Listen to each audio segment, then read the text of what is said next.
사실은 시작할 때부터 재심합력을 했었던 건 아니고, 제가 뭘로 유명하냐면 아버지가 애터미 한다고 정신병원에 입원시키려고 했던 걸로 유명해요. 그 정도로 제가 애터미를 싫어했고 너무 아버지를 굉장히 미워했던 사람이었었는데, 사실 3달 전에 이 강의를 배정을 딱 받자마자 놀랬어요. 그러니까 왜냐하면 지금 이 앞에 앉아 계신 크라운 리더스 클럽이나 로얄 리더스 클럽 분들처럼 연봉 4억이나 2억의 성공에 이제 종착역까지 오신 분들이 많은데, 저는 아직 연봉 1억의 리더스 클럽인데 왜 저한테 이 강의를 맡겼을까라는 생각을 좀 고민을 많이 했거든요. 근데 한 달 정도 이제 고민을 하다 보니까 그럴 수도 있겠다라는 생각이 들었어요. 그러니까 뭐냐면, 저는 사실 애터미 1세대가 아니라 2세대거든요. 그러니까 1세대라고 하면은 우리 창업주이신 박한길 회장님과 그 다음에 이 앞에 앉아 계시는 우리 로얄 리더스 클럽이나 크라운 리더스 클럽에 계신 분들이 지금까지의 애터미의 성공을 다 견인을 해오신 거죠. 그런데 저는 부모님이 애터미를 한다라는 그 이유만으로 그분들의 활약을 다 지켜봤었던 거예요. 그런데 하필이면 좀 찬성을 하면서 지켜봤었으면 좋았을 텐데, 찬성을 하면서 지켜본 게 아니라 반대를 하면서 지켜봤었던 거죠. 그 시간이 무려 저는 8년이라는 시간이 지나서 지금 이 자리에 서 있는 거고요. 제가 지금 느끼고 있는 애터미는 뭐냐면 다음 세대로 상속을 준비하고 있는 세대라고 생각을 하거든요. 그래서 저는 지금 성공의 종착역에는 와 있지 않지만 성공의 길로 가고 있는 진행형 리더라고 생각을 해요. 그래서 오늘 저는 특별한 이런 비법 같은 거는 없지만, 제가 아버지를 방해를 해서 지금 이 자리에 왔을 때까지 그 얘기를 좀 진솔하게 여러분들하고 좀 나눴으면 좋겠어요. 괜찮으신가요? 네, 감사합니다. 그럼 시작을 할게요. 오늘 제 강의의 주제는 뭐냐면, 애터미 뭐뭐 못하면 기적이다예요. 어디서 많이 들어보셨나요? 이 뭐뭐가 뭘까요? 성공이라고 생각을 하시죠? 그거는 저희 아버지 세대가 하셨던 말씀이세요. 1세대, 이 앞에 앉아 계셨던 분들이 하셨던 말씀인데, 이거 무슨 얘기냐면, 사실상 이 자리에 오늘 오신 분들은 뭐가 중요한 거냐면, 예전에 1세대 저희 애터미를 하셨던 분들은 확인을 하러 이 자리를 오셨어요. 확신을 가지시려고. 그런데 지금 애터미는 어떻죠? 너무나 보여져 있는 게 많죠. 그냥 여러분들이 스마트폰으로 앉아서 애터미만 검색을 하시면은 너무나 공신력 있는 자료들이 많이 쏟아져 나왔다라는 거죠. 그렇죠? 그리고 이미 성공하신 분들이 너무 많기 때문에 성공 못하면 기적이 아니라, 저는 뭐라고 생각을 하냐면 상속 못하면 기적이라고 생각을 해요. 상속을 못 받거나 상속을 못하면 기적이다라고 생각을 해요. 그런데 저희 애터미는 이 앞에 나와 있는 이 제품들을 판매하는 사업이라고 저는 생각을 절대로 안 해요. 뭐라고 생각을 하냐면, 이 제품을 전달하는 거는 사실인데 이 안에 숨겨져 있는 상속까지 시킬 수 있겠다라는 애터미의 가치가 있죠. 그 가치를 같이 전달하지 않는다 그러면 저는 절대로 성공할 수 없다라고 생각을 하거든요. 그래서 오늘 그 가치에 대해서 조금 하나씩 짚어볼 텐데, 우선 제 소개를 좀 드릴게요. 저는 네트워크 마케팅이라고는 사실 인연이 없었던 사람 중에 하나예요. 원래 예술대학교에서 영화를 전공을 했고요. 영화 감독이 되고 싶었지만 재능이 없어서 프로듀서의 길로 전향을 했어요. 그러니까 제작자가 되는 게 꿈이었어요. 그래서 저는 맨발의 기봉이, 가문의 영광 시리즈, 굉장히 많은 영화, 그 다음에 TV 드라마로는 아이리스라는 드라마, 이런 것들을 제작하는데 참여를 하면서 제 인생은 무조건 영화 제작밖에 없다라고 생각을 했었어요.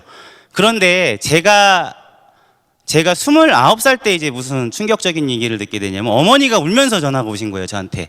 니네 아버지가 또 시작했다고. 그 또가 뭐예요? 애터미였던 거예요. 애터미. 저희 집안에는 좀 골칫덩어리 아버지가 계셨는데 17년 반 동안 다단계만 하면서 실패를 하셨던 아버지가 계세요. 초등학교를 졸업할 때가 되니까 저희 집이 미국 고모가 강동구 명일동에 사주신 아파트가 한 채가 있었어요. 근데 그 아파트가 전세로 바뀌더라고요. 그 다음에 고등학교를 갈 때가 되니까 그 집을 팔고 경기도 하남에 있는 다문화져가는 연립주택으로 이사를 가게 됐어요. 평생 자식 교육 같은 거는 신경을 안 쓰시던 아버지가 제가 수능을 끝나는 날 전화가 왔더라고요. 학교 앞에서 16번 버스 타고 종점에서 내리래요. 그런데 내심 기대를 했어요. 그래도 장남이 수능 보는 날은 기억을 해서 맛있는 거 사주려나 보다 하고. 16번 버스 종점이 미사리 카페촌의 그 먹자 골목 같은 데예요.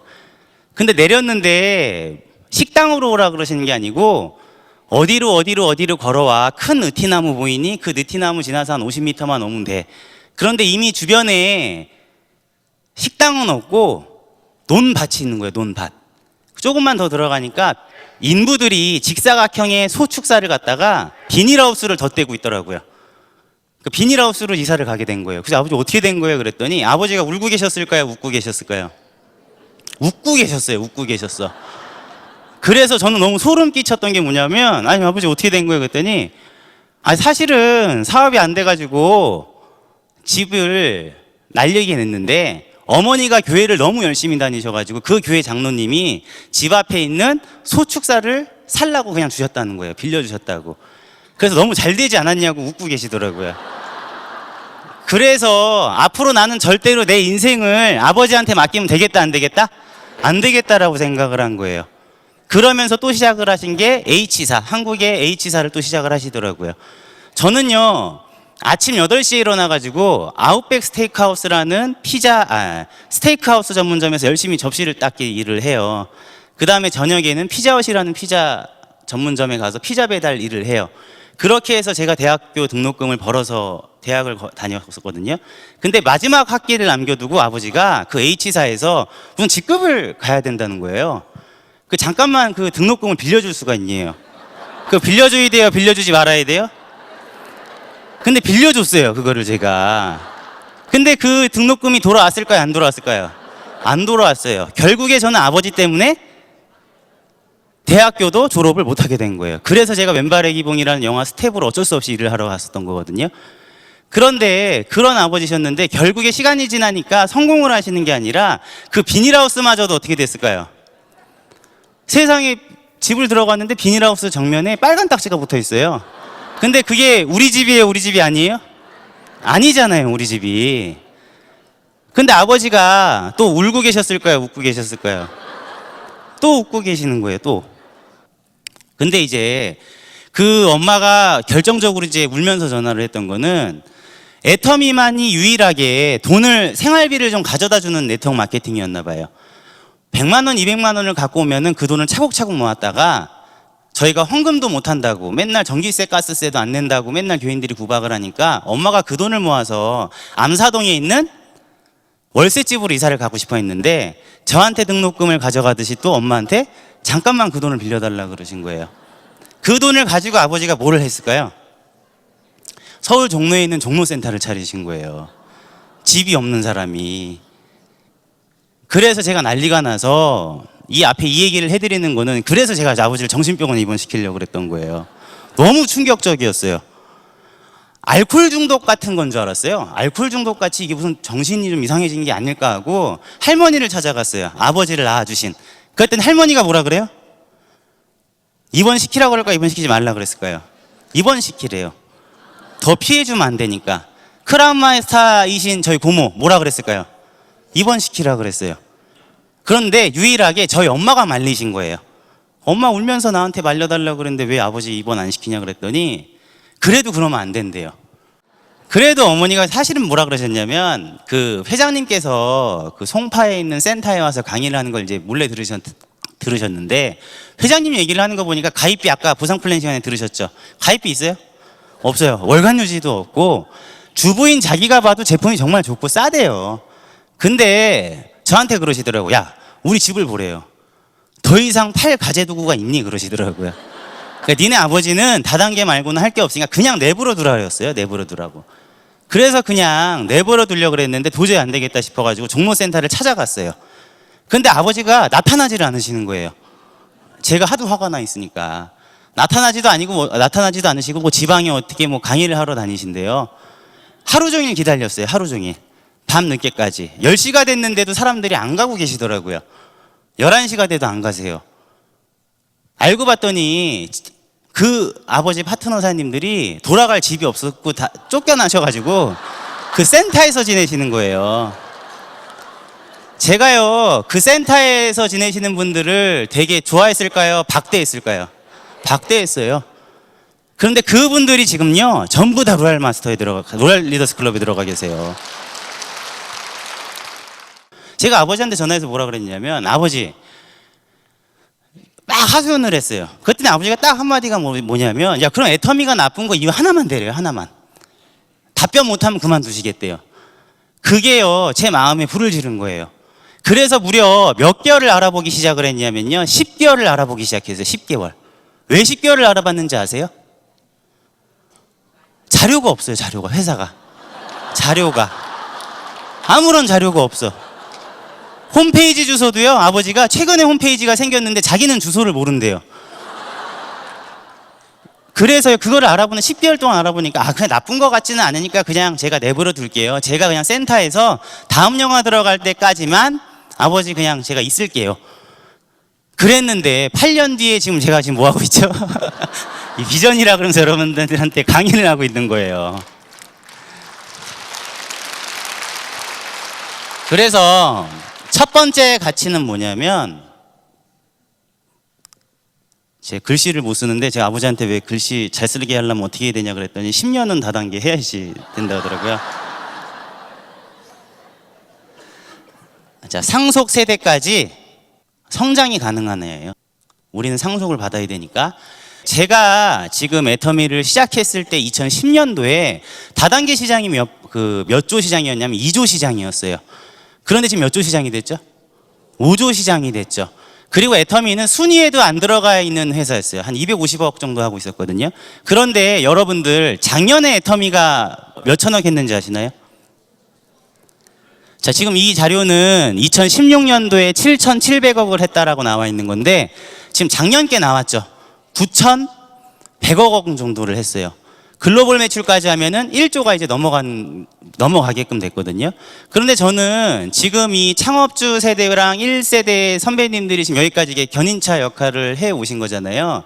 이게 정말 대단한 수치는 뭐냐면, 여러분들 지금 한국의 경제 성장률이 몇 %죠? 3%가 좀 안 돼요. 왜냐하면 이 전분기, 4분기에 마이너스 0.2% 했거든요. 그런데 작년도 네트워크 마케팅 시장 탑5 안에 있는 회사들 중에 유일하게 15%, 두 자리 숫자로 성장을 한 회사가 있어요. 그 회사가 뭐죠? 네, 여러분들이 앉아있는 애터미라는 회사예요. 자, 지금 애터미가 30배 성장을 했어요. 30배. 2009년도부터 지금까지 30배 성장을 했는데, 요새는 소비자들이 손안에 다 뭘 갖고 계시죠? 핸드폰 갖고 계세요. 저는요, 책을 많이 읽지는 않아요. 책을 많이 사요. 제가 아버지 때문에 대학교 졸업 못했다는 그 컴플렉스가 있어서 책을 많이 사다 보니까 우연히 제가 교보문고에도 리더스 클럽에 들어가게 됐어요. 교보문고에 실제로 리더스 클럽이 있어요. 상위 0.1% 책을 사는 클럽이거든요. 그런데 11월 달이 되면 교보문고 본사 4, 5개 모아놓고 강의를 해요. 누가 강의를 하냐면 트렌드 코리아, 우리 아프니까 천춘이다의 저자죠. 김난도 교수가 강의를 항상 하거든요. 이 다음 해에 트렌드에 대해서 강의를 하는데 지금 3년 연속 똑같은 얘기를 해요. 뭐에 대해서 얘기를 하시는지 아시나요? 무슨 비라고 얘기를 하죠? 가성비예요. 그 다음에 가용비. 가용비는 뭐죠? 가격 대비 성능비, 가격 대비 용량비, 그 다음에 가성비에다가 이제 사람의 마음까지도 넣어서 팔아야 되는 거죠. 제가 그게 뭐죠? 신비 얘기를 해요. 그런데 이 세 가지 단어는요, 사실 뭘 얘기를 하는 거냐면 이제 브랜드의 시대는 끝났다예요. 이제 소비자들이 다 스마트폰을 갖고 있기 때문에 젊은 사람들이 요새 기저귀를 사러 대형마트를 가죠. 기저귀를 딱 집으려고 그러다가 마지막으로 핸드폰으로 한번 검색을 하죠. 쿠팡이 싼가 이마트가 싼가. 그리고 더 싼 데에서 어떻게 하죠? 그냥 삼성페이로 지문이나 홍채 인식 갖고 1초 만에 결제를 해서 집으로 배송을 받죠. 그런 시대이기 때문에 물건을 소비자들한테 팔기가, 그러니까 소비자들의 지갑을 열게 하기가 쉽다 어렵다? 어렵다예요. 그래서 그 김난도 교수의 얘기는 뭐냐면, 지속적으로 어떤 회사가 히트 상품을 팔고 지갑을 계속 열고 있다라는 거, 그 회사는 진짜로 가치가 있는 회사다 없는 회사다? 있는 회사라는 거예요. 비록 네트워크 마케팅에 찬밥을 받고 있지만, 찬밥 신세를 당하고 있지만 네트워크 마케팅 시장이 아직 5조 시장밖에 안 돼요. 그리고 이 애터미라는 회사는 지금 30배 이상을 성장을 했습니다. 왜냐하면 소비자들이 안다는 거예요, 모른다라는 거예요? 알아요. 가입비 열관 유지가 없는데 진짜로 애터미 제품이 어떻다는 거죠? 좋고 싸다라는 거죠. 그런데 애터미 제품 가지수가 몇 가지가 들어가 있죠? 160가지가 안 돼요, 실질적으로. 경쟁사가 600여 가지 제품이 있습니다. 하나하나 늘리면 되는 건데 지금 또 하나 우리가 굉장히 재밌는 실험을 했죠. V쇼핑이라고. 자, 제주도 산지에 가가지고 감귤 재배 처리되니까 감귤을 갖다가 직접 실시간으로 녹화를 한 다음에 그걸 어떻게 하게 됐죠? 팔았죠. 그 다음에 제주도 또 추자도에 가서 뭘 팔았죠? 굴비를 팔았죠. 이제 600가지 이상이 아니라 실질적으로 대형마트에 있는 모든 제품들을 다 취급할 수가 있어요, 없어요? 있다라는 거예요. 그럼 지금 대형마트 한 개 회사의 매출이 11조라 그러면은 이 애터미도 최소한 몇 조까지는 갈 수 있을까요? 애터미 11조까지는 갈 수 있다라고 생각해요. 최소 한국에서만. 그럼 지금 애터미 1조 했어요, 못 했어요? 이제 겨우 이제 1조를 문턱에 와 있는 거죠. 그럼 우리 상속 세대까지 갈 수가 있을까요, 없을까요? 있죠. 그래서 앞으로 상속 세대까지의 성장이라고 한다 그러면은 제한이 돼 있을까요, 무궁무진할까요? 전 무궁무진하다라고 생각을 해요. 이미 지금 화면에 나와 있는 자료를 보시면은 주요 언론 보도에 굉장히 좋은 자료들이 많이 나와 있죠. 이건 여러분들이 스스로 판단을 하시는 거예요. 뭐 동아일보라든지 조선일보라든지 포춘지 아예 표지 모델이 애터미 회장님이셨고, SBS 경제 채널인 이민선의 블루베리에서도 애터미가 1조를 눈앞에 둔 기업이라 그러면 소개가 무려 14분 동안 됐었죠. 네트워크 마케팅 전체 시장에 4등을 하고 있는 게 바로 6종 세트죠. 저 6종 세트 같은 경우는 화장품 판매에서도 당연 1등을 하고 있는 건데, 저 화장품 용량 지금 어떻게 하고 있죠? 늘리고 있어요, 계속. 저희가 회원수가 100만 명이 넘어가니까 애터미 끝났다고 하신 분들 계시고, 매출액이 5천억 넘어가니까 그때 끝났다고 하셨던 분들이 계셨거든요. 근데 끝난 게 아니라 계속 늘어나요, 안 늘어나요? 늘어나요. 소비자들이 떠나지를 않아요, 계속.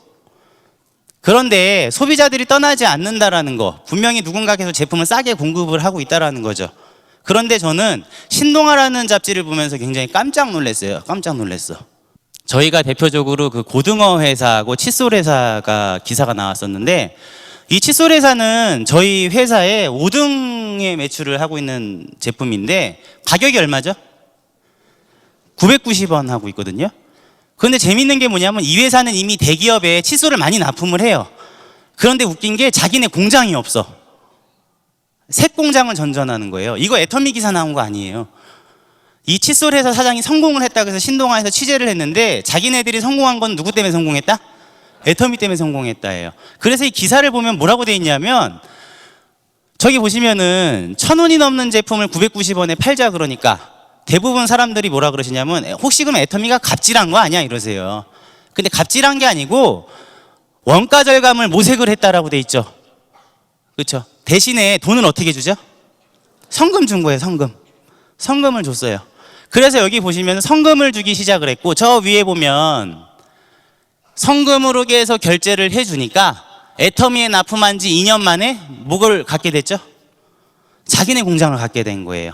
저 기사 밑에 보면 이제 뭐가 나오냐면, 애터미에 받은 대로 자기네들도 협력업체한테 똑같이 하는 거예요. 칫솔 회사에 납품한 회사한테 똑같이 애터미한테 배운 대로 어떻게 하죠? 성금으로 결제를 해줘요. 이 일산 주변에 파주에 있거든요, 저 공장이.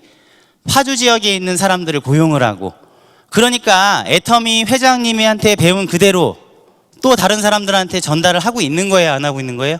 하고 있는 거죠. 고등어 회사 기사 한번 보여드릴까요? 여긴 더 대단해요. 자, 왼쪽 하단에 보시면 저기 뭐라고 써 있냐면, 아무리 유통회사가 잘 팔아준다 그래도 결제 조건이 나쁘면 납품회사는 어떻게 되죠? 망하게 된다고 돼 있죠. 그런데 애터미는 납품을 하면은 일주일 만에 칼같이 대금을 어떻게 해준다? 현금을 결제를 해줍니다. 자, 오른쪽 상단에 보시면 뭐라고 나와 있냐면, 자, 지난주에 물건이 나가서 세금 계산서를 끊어주면 수요일에 바로 결제를 해줍니다. 처음 몇 번만 이렇게 해주다 나중엔 대금을 늦게 주지 않을까 싶었는데, 몇 년째 저렇게 하고 있다고요? 7년째 저렇게 하고 있어요. 대형마트는 고등어 값을 올리더라도 이 고등어 판매 업체는 애터미한테는 계속 싸게 주거든요. 자, 밑에 보면 뭐라고 나와 있냐면, 10억에서 15억 원을 지원받는 거죠. 그러니까 이 회사의 CEO인 박한길 회장님은 이거예요. 항상 국제 원자재 값이 올라가기만 하는 건 아니죠. 떨어질 때가 있죠. 그러면 애터미 회사 차원에서 돈을 어떻게 해줘요? 빌려주는 거예요. 야, 쌀 때 많이 사놔. 그리고 우리 회원들한테는 가격 올리지 말고 싸게 해줘, 이거예요. 대단하지 않나요? 이런 가치들이 숨겨져 있다는 거죠. 자, 세 번째는 보상 플랜이에요. 저는 다음 세대까지 상속이 가능한 보상 플랜이라고 생각을 해요. 이덕우 총장, 그 당시 제가 나왔을 때 아버지가 총장이셨으니까, 이덕우 로얄의 아들이라 그러니까 사람들이 제가 아버지 덕을 봤다라고 생각을 하세요. 그러니까 라인에서. 그렇지만 아까 제 얘기 들으셨죠? 아버지하고 사이가 좋았어요, 나빴어요? 엄청 나빴어. 그랬기 때문에 저는 아버지가 처음에 저를 가입시키겠다고 제 주민번호하고 통장번호를 물어봤을 때 제가 그 2010년도에 뭐라고 아버지한테 그랬냐면, 저 가입시키면 개인정보 등으로 보수할 거라 그랬어요. 그러니까 가입을 시킬 수가 있어요, 없어요? 없어. 제가 나중에 애터미를 알아듣고 가입을 제 스스로 하려고 봤더니 가입이 이미 돼 있더라고요. 그래서 저는 내심 아버지가 나를 좋은 데 가입시켜놨나 보다 하고 기뻐가지고 홈페이지에서 제 패스워드를 찾아가지고 딱 들어갔어요. 그랬더니 웬걸 내 이름이 딱 있는데 좌우에 누가 가입이 돼 있어요, 안 돼 있어요? 안 돼 있는 거야. 그래서 아버지한테 아니 아버지 저 어디다 가입시킨 거예요? 그랬더니 아버지가 나 너 가입시킨 적 없어 그러시는 거예요. 물어봤더니 우리 센터에 정수기를 설치해 주신 아주머니가 부업으로 애터미를 하셨는데 아버지가 신용불량자라 자동이체가 안 되니까 제 거를 달라 그랬던 적이 있어. 근데 그 아줌마가 뭘 한 거예요, 저를? 가입을 시켜놓은 거야. 센터장 아들이라 그러니까. 그래 놓고서 자기는 돈 안 된다고 그냥 사라져 버렸어요. 그래서 제 위에 스폰서가 누군지를 모르고 했어요. 근데 내 이름으로 물건을 사잖아요. 그런데 아버지 오른쪽에서는 포인트가 떠, 내 이름이. 그런데 내 위에 누가 스폰서인지는 몰라가지고 1년 동안 누가 스폰서인지를 모르고 제가 사업을 진행을 했었어요, 진짜로. 우리 고모도 내 스폰서가 아니더라고요. 나중에 알았어요. 고모가 되게 싫어하더라고. 세미나 가면은 막 표 달라 그러니까 너는 내 파트너가 아닌데 왜 자꾸 표 달라 그러냐고. 그렇게 1년을 제가 하기 시작을 했는데, 그럼 누구를 가입을 시켜야 되잖아요. 저는 제일 처음에 누구를 가입을 시켰냐면은 헤어진 여자친구를 찾아갔어요, 진짜로. 그런데 다단계를 가입을 해달라 그러면 너무 영화 같잖아요, 이게. 어떻게 영화 같은 일이 나한테 자꾸 벌어지지라고 생각을 하면서 치약을 갖고 가가지고 옛날에 사귀었던 여자친구한테 뭐라 그랬냐면, 우리 아버지가 치약을 개발하시는 연구원인데 이거 아버지가 개발한 거거든. 그러니까 좀 가입 좀 해주고 써줄래 그라 그랬었어요. 그런데 제가 사귈 때 되게 잘했었나 봐요. 다 가입을 해주시더라고요. 그런데 저는요, 이덕우 로얄의 아들이라고 하기에는 너무 성적이 초라했어요. 10개월에 몇 명을 가입시켰냐면 8명 가입시켰어요. 10개월 정도 지나니까 여기 외숙모가 들어오기 시작을 하더라고요. 근데 전 처음에 네트워크를 어떻게 하는지를 몰랐어요. 외숙모한테 치약을 6,000원에 팔고 있었거든요. 근데 외숙모가 백화점에서 아동복 매장에서 일을 하시는데 너무 백화점한테 수수료 뺏기는 게 많고 13시간씩 하루에 일을 해도 120만 원 받는데요. 치약을 팔다 보니까 너무 재구매가 많이 들어와서 자기가 직접 팔아보고 싶대. 이거 원가가 얼마냐요? 그럼 가입을 시키고 원가에 주면은 멤버십이 생기고 포인트가 생길 텐데 피해 다녔어요, 몇 개월을. 그러다가 외숙모가 우리 엄마한테 아가씨 대웅이가 파는 치약 얼마야? 그랬는데 엄마가 그 2,900원이야. 그래서 걸린 거예요. 그러니까 외숙모가 너는 이제 내가 치약을 갖다 달라 그럴 때 갖다 주기나 해라 이렇게 된 거예요. 그런데 외숙모가 치약을 파는데 한 달에, 저는 10개월에 8명 가입시켰죠. 우리 외숙모는 한 달에 100명을 가입을 시켜. 그리고 치약을 600개를 전달을 하네. 근데 개보도에 내가 가입시킨 사람이 아닌데 외숙모가 가입시킨 사람이 보여요, 안 보여요? 보여요. 그러더니 그 매출도 다 내 하이 매출로 잡혀요, 안 잡혀요? 잡혀요. 그러더니만 외숙모가 먼저 100만 원을 벌고 외숙모가 먼저 판매사를 가시더라고요. 그러니까 눈이 뒤집혀요, 안 뒤집혀요? 뒤집힌 거예요. 최근에 태국까지 이제 제가 나가게 됐거든요. 저 태국말 할까요, 못할까요? 못해요. 근데 말이 안 통하는데, 제가 태국에서 만난 사람은 그냥 중산층 평범한 주부예요. 남편이 변호사인 분이시거든요. 네트워크 하는 방법 알아요, 몰라요? 몰라요. 그런데 이 회사의 제품이 좋고 싸고 보상 플랜이라는 거는 굳이 제가 설명을 안 하더라도 어떻죠? 알아서 자기네들이 다 해요. 그러니까 저는요, 한 달에 한 번씩 그냥 꼬박꼬박 오픈해서 지금 6개월 동안 들어가면서 밥만 사줬어요, 밥만. 그냥 고맙다고. 쿡쿵캅 그러면서 고맙다고. 그런데 이 아줌마가 이번에 센터를 차렸는데 그 센터가 우수 센터에도 꼽히고 다이아몬드 마스터까지 간 거예요. 그런데 너무 고맙잖아요. 우리 회사를 믿어주고 나를 믿어줘서 너무 고맙다. 그동안 정말 고생했습니다. 이런 말을 하고 싶은데 할 수가 있어요, 없어요? 없어가지고 그냥 이렇게 엄지척했어, 제가. 너무 고맙다고 딱 했더니 그 파트너가 저를 딱 보더니 울먹울먹거리면서 이러는 거예요. 서로 말은 안 통해도 이 애터미의 가치가 우리 둘 사이에서는 그게 교감이 되고 있는 거예요, 안 되고 있는 거예요? 되고 있는 거예요. 똑같은 어려움을 같이 겪고 성장을 하고 있거든요. 마지막으로 저는 나눔 문화를 얘기를 하고 싶어요. 나눔 문화. 네 번째. 그 초록우산 어린이재단이라는 데가 70년 만에 후원의 밤을 여는 거예요. 그래서 저희 영리더스 클럽의 그 대표 회원들하고 갔어요. 왜냐하면 저희가 그 영리더스 클럽에서 모은 돈으로 1,000만 원 정도를 어려운 사람들한테 기부를 했거든요. 갔는데 그 호텔에서 이렇게 행사를 하고 있는데 가만히 그냥 저희는 쥐죽은 듯이 앉아 있었어요. 혹시 다단계에서 왔다 그러면 이상한 눈초리로 볼까봐. 근데 젊은 사람들이 앉아 있으니까 뭐 이용열 씨, 개그맨 이용열 씨도 와서 인사를 하고 거기 최불암 그 배우님께서 또 그 홍보대사로 계세요. 이렇게 와서 다 인사를 해주시고 그 기부를 많이 하시는 그분들이 저희한테 와서 어디에서 오셨는데 이게 젊은 분들이 오셨어요? 그러시더라고요. 아, 그래 저희 혹시 저 애터미에서 왔습니다. 그랬더니 그분들이 눈살을 찌푸리면서 얘기를 하셨을까요? 아니면 기뻐하면서 얘기를 하셨을까요? 기뻐하면서 뭐라 그러시냐면 거기 회장님 박한길 회장님 아니에요? 그러시더라고요. 그러니까 맞습니다. 그랬더니 어떻게 하세요? 그랬더니 그 회사랑 회장님께서 저희 단체에 굉장히 기부를 많이 해주세요. 그러시는 거예요. 그 자기네들도 애터미에 대해서 굉장히 이미지가 좋기 때문에 회원들이 웬만하면 다 누구 제품을 쓴다? 애터미 제품을 써주신다라는 거예요. 그런데 그런 단체가 한두 군데의 단체가 아니에요. 자, 오늘 이 자리에 오신 여러분들, 제가 오늘 얘기한 애터미의 가치나 이런 것들이 조금 느껴지시나요? 애터미는 절대로 확인하러 오시는 자리가 아니에요. 결정을 지으러 오시는 자리예요. 애터미가 상속을 준비한다라고 했지만 이미 상속을 준비하는 게 아니라 그게 현실이 되고 있는 회사입니다. 자, 사랑의 비즈니스 애터미는 꿈이 아니라 현실로 이루어지고 있습니다. 오늘 이 자리에 오신 분들이 모두 자녀분들이 트리플 임페리얼 마스터가 되기를 기원하면서 제 강의 마치도록 하겠습니다. 감사합니다.